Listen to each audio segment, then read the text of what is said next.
What's up, everybody? Pete Pardo here from Sea of Tranquility. Welcome to pick 26 of my favorite 30 albums of the 60s, the 1960s. This is the countdown we're doing all month long here in September 2023. 30 days in the month.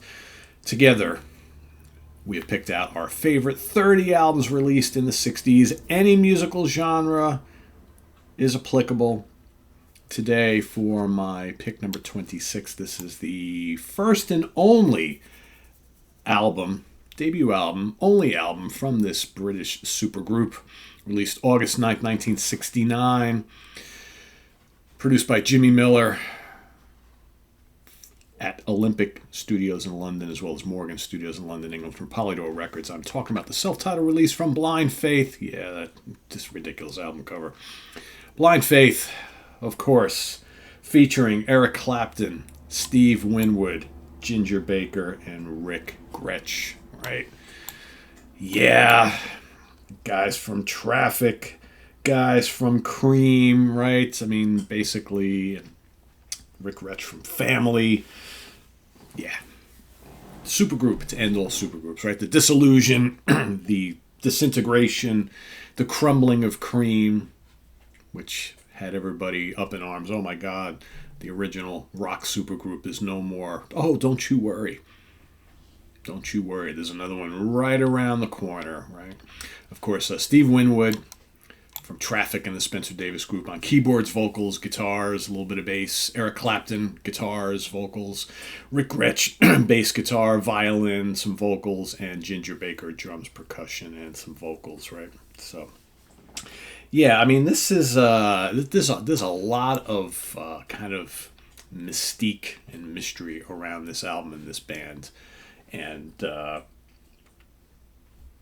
short time together is one, the big ill-fated tour, and then right after that they were basically just, yeah, this isn't gonna work type of thing, right?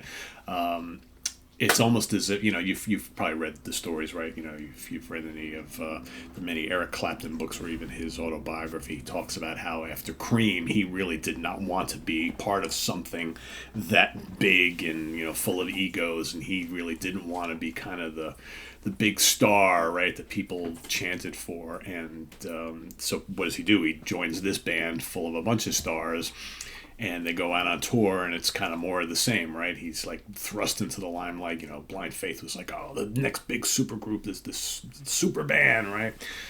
And Clapton was like, oh, right?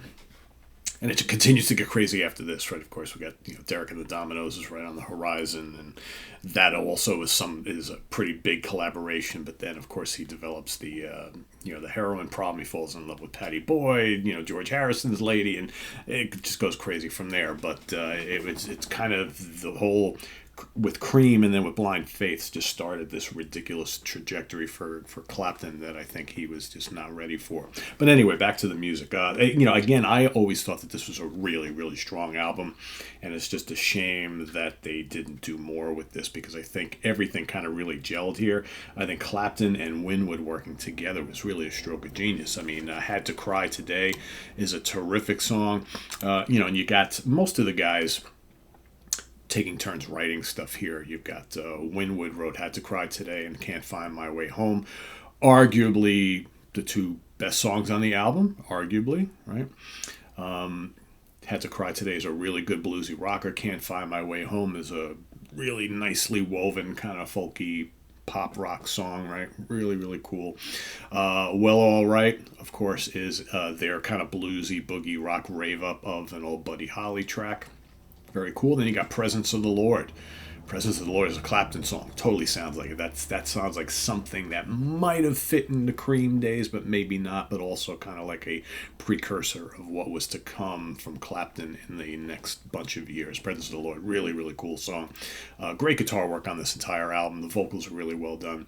Then on side two, you got Sea of Joy, right? And then the big jam, rambling jam, 15-minute Do What You Like, which of course has more great guitar work, and there's lots of cool stuff on there if you like the kind of jammy stuff.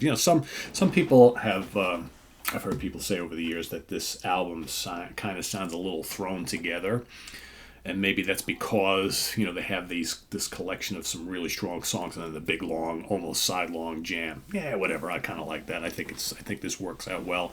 And I think, like I said, I think one of the reasons why maybe the tour didn't work is because, they immediately went out on this big tour and really didn't have much material to play. Right, and I know like Clapton did not want to go out and play Cream songs. Right, he was ready to move on from that. So it's almost like these guys like right off the bat had like one strike against them. Right, would it have made more sense? I know back in the day you couldn't do it. Would it have made more sense to maybe release this album and maybe do some select short shows and then go do another album and then have more material to play? I don't know. Back in those days, you had to tour with an album, right? Album tour, album tour, album tour. It's the way it works. So, yeah. But I like this album a lot. I always have. I always thought it was really good and perhaps kind of underrated. So let's take a look at the charts. Let's see. Australia, this made it to number 2. Canada, number 1. Danish charts, number 1. Dutch album charts, number 1. Finland, number 5. France, number 4. Germany, number 5. Japan, number 3. Norway, number 1. UK, number 1. US Billboard, number 1. Upon its reissue in 1992 in Spain, made it back up to number 9. In 2015, in Croatia, made it to number 25. Certifications in Australia, 3 times platinum, triple platinum, 150,000 units sold. In Spain, gold, 50,000 units sold. UK, gold, 100,000 units sold. Excuse me, and in the United States, platinum, 1 million copies sold. However, whenever they did the last certification, worldwide, this has sold 8 million copies. It's kind of strange because nowhere has it approached even what it sold here in the States. But I guess when you count up everywhere, right, all of a sudden they found 8 million copies somewhere. Hey, why not, right? Why not? All right, let's see what else we got here. Any singles? Let's see. Information does not look like it's... No, I guess that's all we got. Anyway, it's weird. The older you go back, the less information you have on some of these albums and sales and singles and all that kind of stuff. So, yeah, excuse me. Geez, early morning stuff here. That's my pick today. Pick number 26, Blind Faith. Terribly inappropriate album cover, but hey, whatever, Yeah, there's the guys in the band right there. There they are. Let us know what you think of the Blind Faith album in the comments below, as well as your pick for today, pick number 26, and we'll see you at number 25 tomorrow. Till then, I'm Pete Pardo. Visit us on the web at www.seatranquility.org. We're on Facebook. We're on YouTube all together all the damn time. Please subscribe if you haven't already. And click on that notification bell so you get alert of all of our content as it posts. And please do hit the like button before you leave. Also, down below, we got the links to our Ko-Fi page for channel donations, as well as our merch page, as well as our Cameo page. That's for if you want to have me do a personalized video for you. So, until next time, I am Pete Pardo. Thanks for watching, and we'll see you real soon. Take care. Bye-bye.